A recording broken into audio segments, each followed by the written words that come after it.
Naquele tempo, grandes multidões acompanhavam Jesus.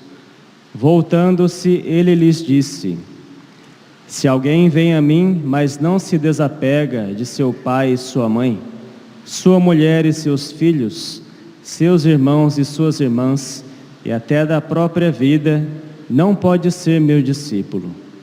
Quem não carrega sua cruz e não caminha atrás de mim, não pode ser meu discípulo.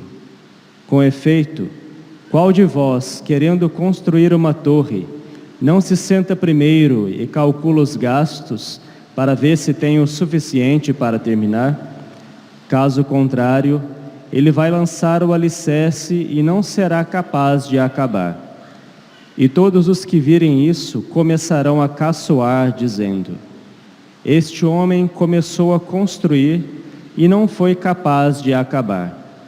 Ou ainda: Qual o rei que, ao sair para guerrear com outro, não se senta primeiro e examina bem se com 10.000 homens poderá enfrentar o outro que marcha contra ele com 20.000? Se ele vê que não pode, enquanto o outro rei ainda está longe, envia mensageiros para negociar as condições de paz.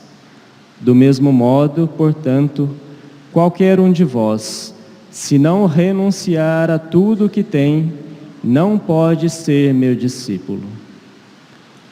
Palavra da salvação. Glória a vós, Senhor.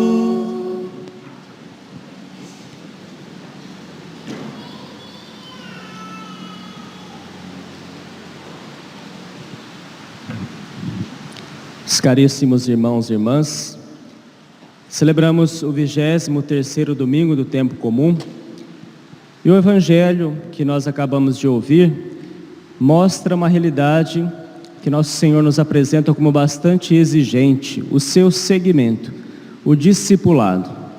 Aqueles que se decidem por seguir a Nosso Senhor devem fazer mediante algumas exigências muito claras que Nosso Senhor coloca. O Evangelho inicia dizendo que grandes multidões acompanhavam o Nosso Senhor, mas voltando-se a ela, Jesus as alertou: Se alguém vem a mim, mas não se desapega do pai, da mãe, da mulher, dos filhos, dos irmãos e irmãs, e até da sua própria vida, não pode ser meu discípulo. Quem não carrega sua cruz e não vem após mim, não pode ser meu discípulo. Com toda certeza, aquelas turbas ficaram bastante espantadas com essas palavras de Jesus, porque num primeiro momento elas parecem ser até desencorajadoras, porque afinal de contas o que Jesus pede é algo bastante radical. E se nós observarmos, a tradução que nós temos aqui no português utiliza a palavra desapegar-se, desapegar do pai, da mãe, de si mesmo. Mas no original, inclusive algumas traduções que nós temos aqui no Brasil mesmo, se não me engano, a Bíblia de Jerusalém traduz assim, utiliza o termo odiar. Jesus diz: se alguém vem a mim, mas não odeia o pai, a mãe, mulher, filhos, irmãos e irmãs, não pode ser meu discípulo. Essas palavras soam um pouco até escandalosas para nós, porque como é possível que o nosso Senhor, que pregou o mandamento da caridade, possa dizer que nós devemos odiar os nossos pais, odiar os nossos semelhantes? Mas acontece que nós temos aqui uma pequena questão linguística. Na língua original, onde foi escrito o Evangelho, mas sobretudo na língua que Jesus mesmo falava, as línguas semíticas, eles não tinham o que nós chamamos de comparativo. Então a expressão mais do que, por exemplo, que nós temos na nossa tradução brasileira, que já é uma interpretação, não se desapega do pai e da mãe, ou seja, não ama a Deus mais do que o pai ou a mãe, isso não existia na língua hebraica. Por isso a forma que eles tinham de dizer isso era odiar. Mas é claro que não é um ódio para destruir. Isso aqui significa que nós devemos, de fato, colocar Deus acima de todas as coisas, viver o primeiro mandamento com toda a radicalidade. Então, o sentido mais profundo disso tudo é o seguinte: nós devemos realmente pensar as coisas como Deus pensa. São Paulo vai dizer que a loucura de Deus, ela é mais sábia do que a sabedoria dos homens. Porque Jesus, além de pedir que nós nos desapeguemos totalmente dos nossos, Ele pede também que nós abracemos a cruz. As primeiras vezes que Jesus falou sobre a cruz, as multidões e até mesmo aos seus discípulos, causou de fato um escândalo. E para a mentalidade do mundo, para a nossa mentalidade carnal, a cruz é realmente um escândalo. Mas nós precisamos descer até a profundidade dos pensamentos de Deus.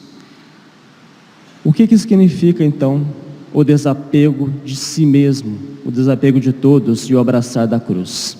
Essa é uma condição, meus irmãos, para nos salvarmos.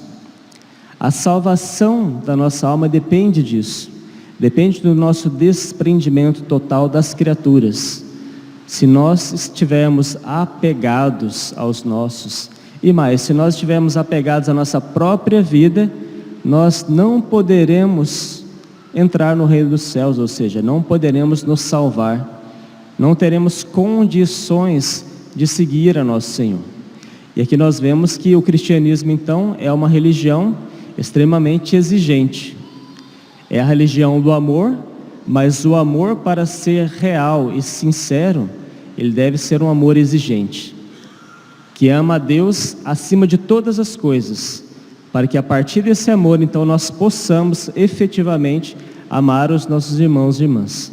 É por isso que o amor ao próximo vem subordinado ao amor a Deus. Quando nós vemos na lei de Deus, que foi promulgada por Moisés, existiam 2 tábuas da lei. A primeira tábua da lei se referia aos mandamentos com relação a Deus. A segunda tábua com relação ao próximo. Por isso é preciso existir essa hierarquia no nosso coração. Nosso coração precisa se ordenar. Jesus coloca as coisas então na sua devida perspectiva. Ora, se Deus, Ele é o Criador de todas as coisas, se Ele sustenta todas as coisas, então é natural que o nosso coração devesse se voltar para Ele, que é a fonte de todas as coisas. Mas o problema é que o pecado criou dentro de nós uma desordem. Então nós não vamos diretamente à fonte de todas as coisas, mas nós nos voltamos às criaturas. Uma das consequências principais do pecado é justamente essa: fazer com que o nosso coração não se volte mais para Deus, mas se volte para as criaturas, se volte para si mesmo, ocasionando o egoísmo, ou seja, nós voltamos sempre e cada vez mais para dentro de nós mesmos. E nós somos tentados a amar mais as criaturas do que amar o próprio Deus. É daí que surge o que a Sagrada Escritura vai chamar de idolatria. O que é idolatria? É nós de fato colocarmos o nosso coração nas criaturas e não colocar a Deus. O seguimento de nosso Senhor, o abraçar a cruz, é de fato um remédio para a própria idolatria. E nós não nos enganemos, achando que a idolatria é algo que não faz parte do nosso cotidiano. De fato, graças a Deus, nós não cultuamos deuses falsos, nós não professamos uma fé falsa, nós professamos a fé em nosso Senhor Jesus Cristo. Mas todas as vezes que o nosso coração se prende a algo que não é o próprio Deus, nós estamos cometendo ali pecados de idolatria. Porque São Paulo mesmo vai dizer que a cobiça é a idolatria, ou seja, a cobiça das coisas, a cobiça até das pessoas, isso é idolatria. É nós não colocarmos Deus em primeiro lugar, não darmos a primazia de Deus, não abraçarmos de fato a nossa cruz. Mas Jesus, com as suas palavras, vai então procurar ordenar o nosso coração. O seguimento de nosso Senhor então vai fazer com que esse nosso coração apegado, aos poucos, comece a ordenar-se para aquilo que ele deve estar realmente ordenado. E vai desfazendo as nossas ilusões. Vai desfazendo as nossas ilusões. Nós só podemos salvar a nossa vida se nós nos desfizermos dessas ilusões. Porque Jesus mesmo diz: quem quiser salvar a sua vida, vai perdê-la. Mas quem que perder a sua vida por causa de mim, vai encontrá-la. O que significa salvar a própria vida? Ou seja, quando nós desejamos a todo custo salvar a nossa vida, ou seja, pegar aquilo que nos pertence, se apegar às próprias coisas, se apegar às criaturas, nós de fato vamos perder isso, porque isso é uma ilusão. Nós realmente não podemos possuir as coisas como pensamos. Porque por mais que nós possuamos algo, por mais que nós possuamos até alguém, esposa, esposo, filhos, nada disso é uma posse segura para nós. Porque em todo momento, a qualquer momento, nós podemos perder tudo. E o coração humano se angustia com essa realidade. Por que é que pessoas que têm muitas posses, elas ficam tão temerosas de perder os seus bens? Porque sabem que aquela posse que ela tem é uma ilusão, na verdade. E até mesmo os nossos. Um esposo que acha que tem a posse da esposa, ou vice-versa, os pais que pensam que têm a posse dos filhos, na verdade sabem que não podem possuir os filhos, porque eles podem passar de uma hora para outra. Então essa ilusão de possuir e salvar a própria vida precisa ser desfeita. E como que se desfaz isso? Perdendo a vida por Jesus. Jesus coloca as coisas na verdadeira perspectiva, porque somente Ele é capaz de nos dar todas as coisas. Quando nós perdemos tudo por Jesus, aí de fato nós possuímos tudo. Se nós quisermos possuir as coisas sem Deus, é como se nós estivéssemos sentados no galho de uma árvore e serrando o próprio galho onde nós estamos sentados. Porque nós não somos a fonte das coisas, nós não somos a fonte dos bens. A fonte dos bens é Deus. Deus é o possuidor de todas as coisas. É por isso que nós devemos submeter toda a nossa vida a Ele, submeter tudo a Deus. Aí sim nós teremos posse de todas as coisas. Ora, Jesus, Ele no Evangelho, Ele vai sugerir, Ele vai dizer, aconselhar aquilo que nós chamamos de conselhos evangélicos, de pobreza, castidade e obediência. Em que consistem esses 3 conselhos? É justamente em perder a própria vida por nosso Senhor. O que é o conselho da pobreza? Nós sabemos que não podemos nos apegar às criaturas. Aqueles que se despojam de tudo, sabem que eles vão colocar a sua esperança somente naquele que pode nos dar tudo, não nesse mundo. O conselho da castidade: as pessoas que renunciam a uma família, sabem que a sua família, por mais que ela possa ser uma família bem constituída, uma família harmoniosa, mas ela não é para sempre. Porque um matrimônio, todos sabem, é até que a morte os separe. Então mesmo um casamento harmonioso não é uma posse definitiva. Por isso aqueles que fazem um voto de castidade entregam tudo a Deus, para depois receber tudo de volta. E a obediência, o mais difícil de todos os conselhos, é submeter a nossa vontade a alguém. Submeter a nossa vontade a Deus.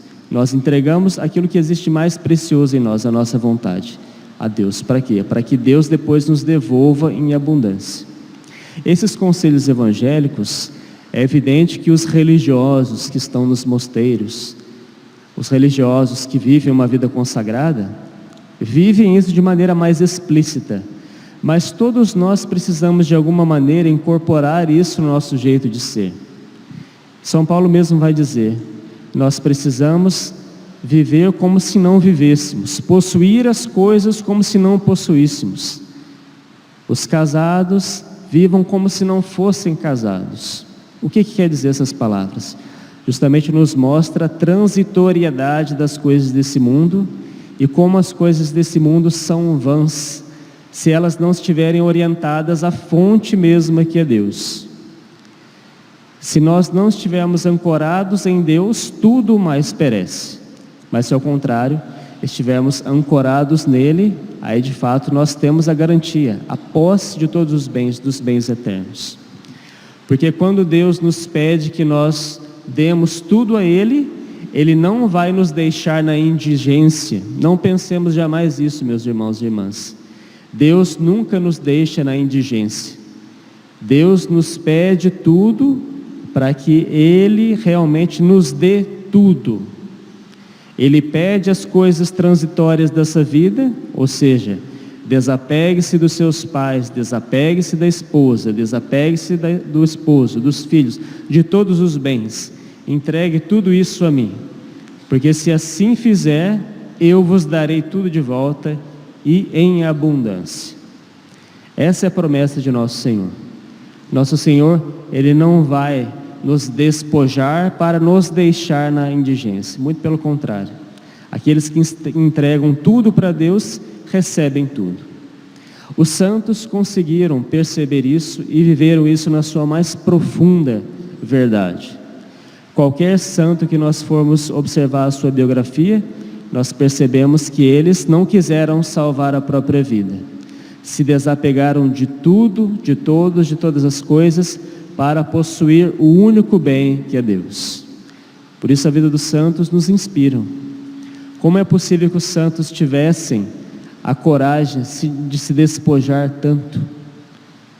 Por exemplo, quando nós vemos a história dos missionários que saíram ali da Europa e foram pelo mundo afora para pregar o Evangelho, vieram aqui para a América, foram para a Ásia. A ordem jesuíta foi uma grande produtora, vamos dizer assim, de grandes missionários. Esses missionários saíam da sua casa e iam totalmente despojados dos seus bens, de sua família, para pregar o Evangelho. Perdiam a sua vida por Deus.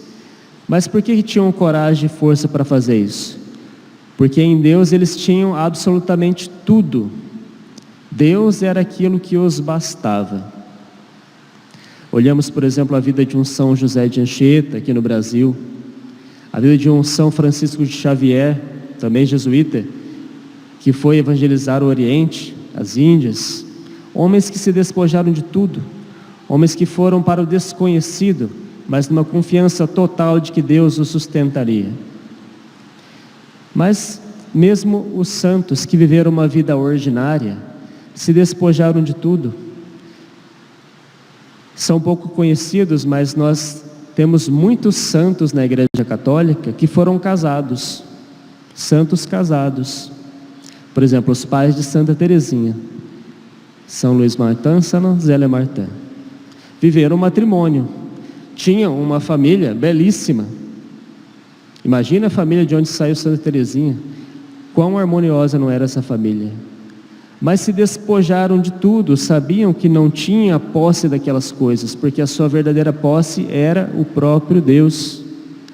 Deus deve ser o nosso único bem, e os nossos esforços devem caminhar cada vez mais para isso, porque somente assim nós seremos discípulos de nosso Senhor.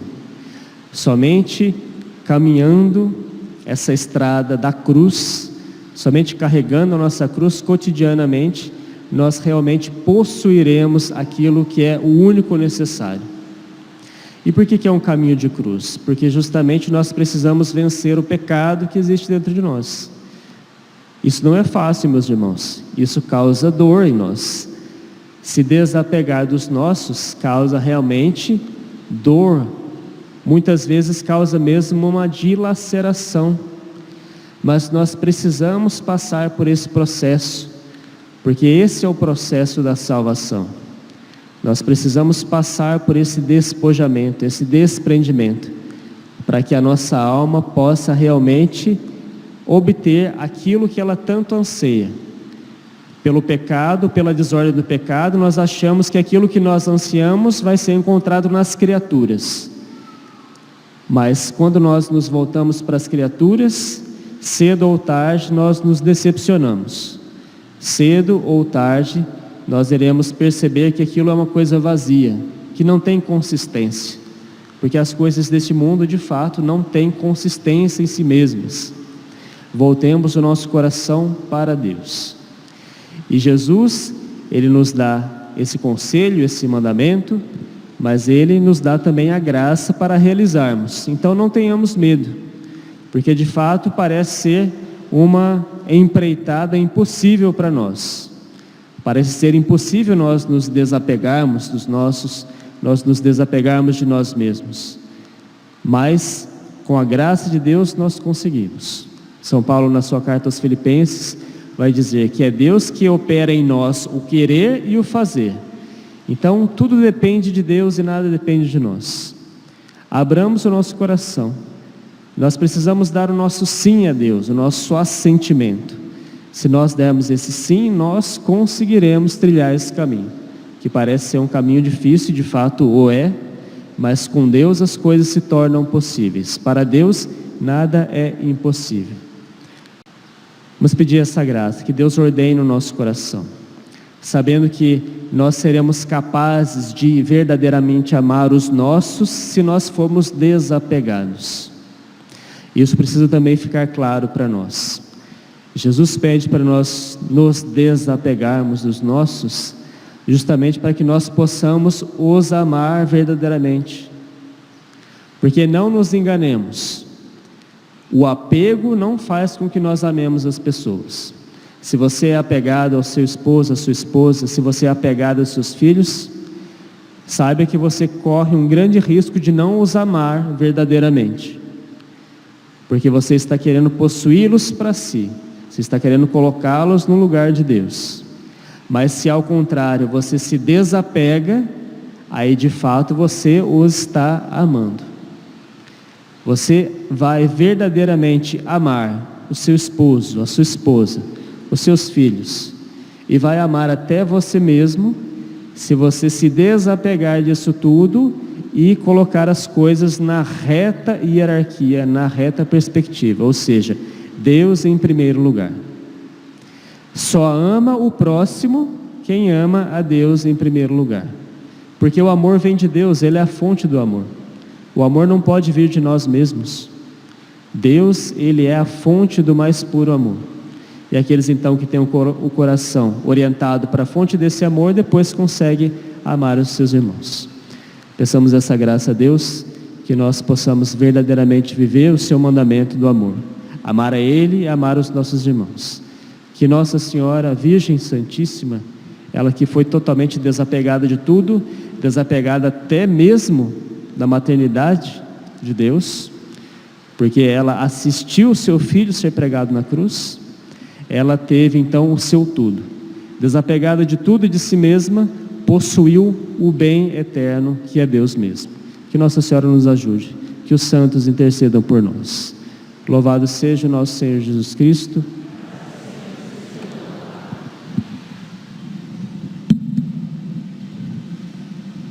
Quantas vezes em nosso dia a dia, nossas crianças estão expostas elas passam o dia todo no celular, consumindo conteúdos que nada as ensinam. Seria tão bom se pudéssemos engajar nossas crianças na fé. Felizmente, isso é possível. Conheça o kit Católico Mirim, Catequese Infantil. Este é um kit completo para o ensino da fé católica de maneira didática e pedagógica para crianças. Se você é pai, mãe ou catequista, dê a oportunidade de seus pequenos se aproximarem de Deus. Não perca tempo, adquira o kit Católico Mirim e ajude a construir com nossas crianças a Igreja do Futuro.